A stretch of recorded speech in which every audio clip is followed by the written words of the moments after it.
How to remove background from your photo on iPhone running on iOS 26. Make sure that your iPhone is running on the latest version of iOS, which is iOS 26. Go to General, Settings, General, then Software Update. Make sure that you have the latest version of the iOS 26 on your device. Now go ahead and tap on the photo icon. Now let's locate any picture you want to remove background. Let me tap on this particular picture.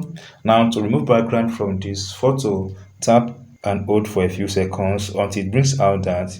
Then you can see now, take your second and close this page. Then you can drag this to any place. Let's drag it to this place. Boom, you've been able to remove the background from this picture using the iOS 26 on your iPhone.